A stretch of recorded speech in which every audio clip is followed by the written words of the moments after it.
My name is Emily, and I can still taste the blood. My brother Ryan had slammed me so hard into the fridge that my nose cracked like dry wood. Then he kicked me while I was down. The world spun, red and blurry, as I reached for my phone, desperate to call for help. That's when Mom tore it from my shaking hand and hissed, "It's just a scratch." I tried to breathe, but my face was on fire. Dad stood there, arms crossed, disgust etched into every line of his face. "Drama queen?" he spat, as if my broken nose was my fault. I wanted to scream, to beg them to see me. But no sound came out. They turned their backs, just like they always had.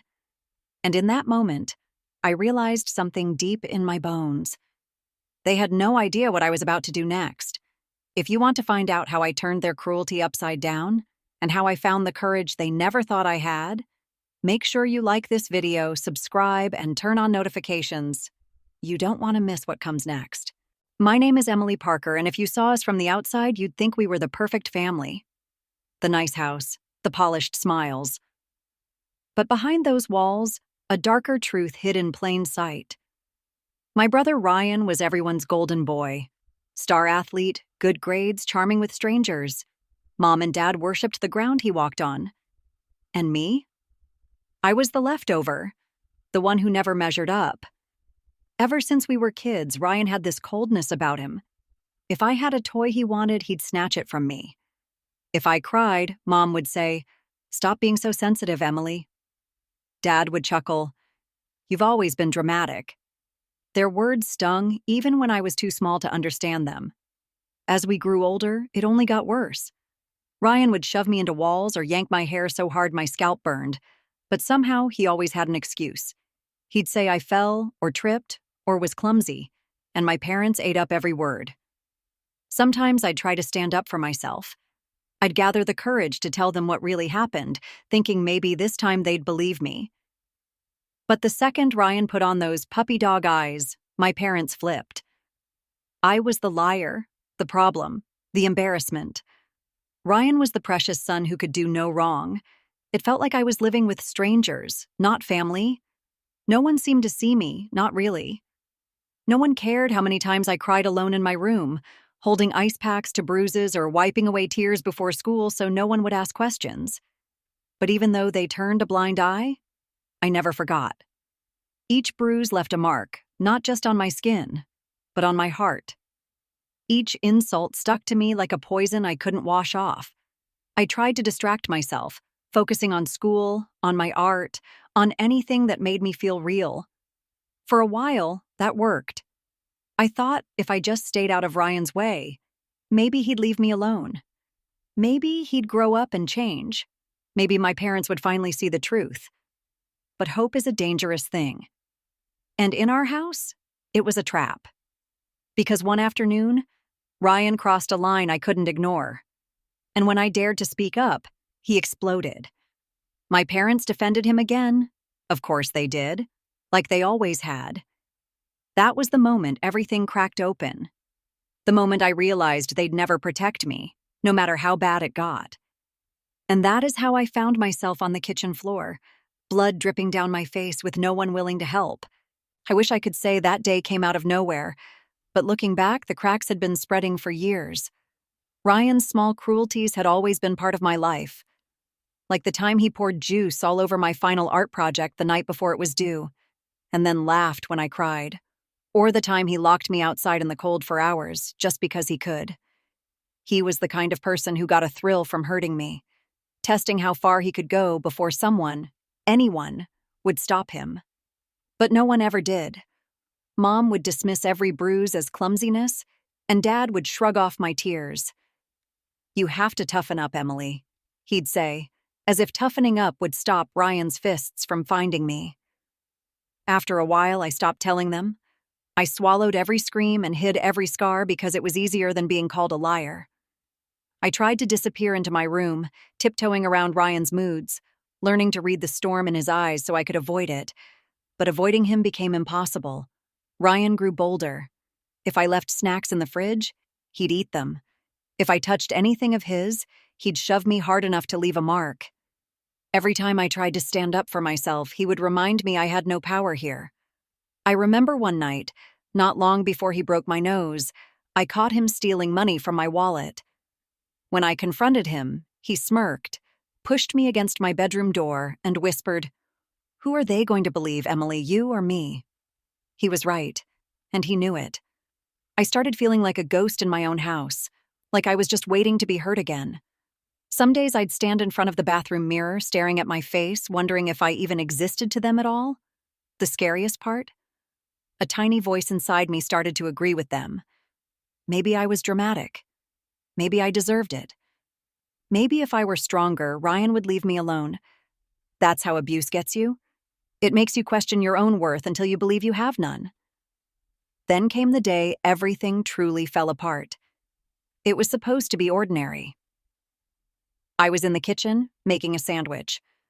Ryan came in and demanded I hand over my phone.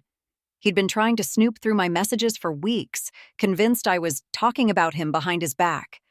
When I refused, he snapped. The look on his face chilled my bones. In an instant, he shoved me against the fridge so hard I felt the bone break, then kicked me like I was nothing. And when I reached for help, Mom took that chance away from me. I had been blind for so long, hoping they'd change. But that day I realized it would never happen. It would. My whole body felt like it was on fire when Ryan's kick landed. I couldn't breathe. Pain pulsed through my face, and the world spun in broken, dizzy circles. When I touched my nose and pulled my hand away, it was covered in blood. I did the only thing I could think of. I crawled toward the kitchen counter where my phone was charging. Every inch of me shook. I dialed the first 3 numbers, 9-1, before Mom's hand came down like a hammer, ripping the phone from my grasp. "It's just a scratch, Emily," she snapped, her voice sharp and cold. "Don't start your drama." I looked at her through eyes swimming with tears. Couldn't she see the blood? Couldn't she see my face swelling, already purple under my eye? But she didn't flinch. If anything, she seemed annoyed, like I was inconveniencing her. Dad stepped into the kitchen then, glancing at the crimson dripping onto the tile. His lip curled with disgust. "Again with your theatrics? Toughen up." My throat locked up. There were no words, just a hollow, echoing emptiness where my family's love was supposed to be. Ryan stood behind them, arms folded, eyes flashing with cruel amusement. He didn't even try to hide it anymore. My pain was his sport. I tried to stand, to push past them, but my legs folded under me. They didn't even try to catch me. In that moment, I realized something I'd refused to admit my entire life. I was alone. Truly, completely alone. All the times I'd thought they might change. They wouldn't. All the times I'd hoped they'd finally see me. They didn't. The betrayal was like poison in my veins, spreading fast and cold. I wasn't just dealing with a violent brother. I was fighting against my entire family. The phone was still in Mom's grip, but the emergency line was open. I could hear the dispatcher's voice on the other end, tiny and far away, calling, "Hello, do you need help?" Mom ended the call. Just like that, my only lifeline was gone. I stared at her, my voice no more than a whisper. "Why are you doing this?" She refused to answer, turning away as if my question didn't deserve a reply. Somewhere deep inside, something broke. And something else, something stronger, woke up. I decided, right then and there, that they would never break me again. That somehow, no matter what, I would find a way out. They thought I was weak. They thought I was beaten. But they had no idea what I was about to do next. After Mom ended the emergency call, something inside me collapsed. I lay there on the cold tile, blood still dripping from my broken nose, feeling like the air had been sucked out of my lungs. Ryan stood over me with that crooked grin, like he'd already won. And Mom and Dad? They acted as if I were invisible, stepping over me to keep cleaning the kitchen. I dragged myself to my room, each movement burning with pain. I shut the door behind me and locked it, my hands shaking so badly I could barely turn the lock. I pressed an old towel against my face, trying to stop the bleeding, but I couldn't stop the tears. Every moment replayed in my head. Ryan's kick, Mom's disgust, Dad's mocking voice. Over and over, echoing in my skull until I felt like I might scream. For hours, I lay on my bed, staring at the ceiling, trying to find one good memory. Just one, to hold on to. But every happy moment I thought I had suddenly seemed fake, like the family dinners, the birthday candles, the photos on the wall. None of it was real. I felt hollow, alone. And then the anger came. It started as a flicker, then grew into a wildfire. A voice in my mind kept repeating, "They don't love you. They never did." And it was true. That night, Ryan tried to knock on my door. He actually laughed and called through the crack, "Em, you coming out? Don't be so sensitive." I wanted to claw through the wood and scream in his face. Instead, I stayed silent because silence was the only thing keeping me from breaking apart. Mom knocked later, pretending to care. She pushed in without permission, took one look at my bruised face, and sighed. If you'd stop provoking him, these things wouldn't happen. That was it. No apology, no concern, just blame. I turned my face away, and she left, shutting the door behind her as if she were finished with some boring chore. Lying there, I realized I had a choice. I could let them keep crushing me until there was nothing left, or I could do something, anything, to take my power back. Revenge wasn't in my nature, but survival was. I pulled out an old notebook from under my bed and started writing everything down. Every bruise, every insult, every time they'd turned their backs. My hands were still trembling, but I kept going, page after page, because I wanted a record. Something real, something that couldn't be twisted by their lies. And as I wrote, a plan began to form. A way to make them see me, to make them answer for everything they'd done. They thought I was weak. They thought I was finished. They had no idea what was coming. That night, I barely slept. My nose throbbed every time I breathed, and the bruises felt like they were on fire. But I couldn't stop thinking. Replaying the moment Mom ended that emergency call, the way Dad called me a drama queen, Ryan's smug grin. Somewhere in the shadows of my mind, another piece clicked into place.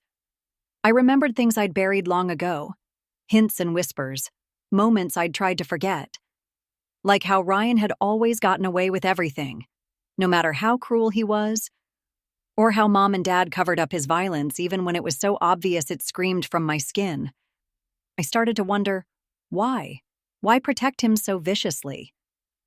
That's when it hit me, a memory from years back. I was maybe 9 or 10, hiding on the stairs. Mom and Dad were whispering, terrified, after Ryan had nearly broken a neighbor kid's arm. I remember hearing Dad say, "If anyone finds out, they'll take him away." Take him away? It all snapped into place. Ryan wasn't just violent with me. He'd hurt other people too. Mom and Dad knew. They'd been covering for him all these years, building lie after lie, protecting him from consequences. I felt sick. All this time, I'd believed I was the problem, the dramatic one, the troublemaker. But it was never about me. It was about Ryan. They were so desperate to keep up the perfect family image, they sacrificed me. I was their scapegoat, the living, breathing cover story. My hands shook as I pieced it all together. They weren't blind. They didn't fail to see Ryan's violence. They chose not to see it, because admitting the truth would ruin everything. For a moment, rage threatened to drown me. But then a strange calm settled over me. Because now, I finally understood. If I was going to survive, if I was going to escape, I had to reveal their secret.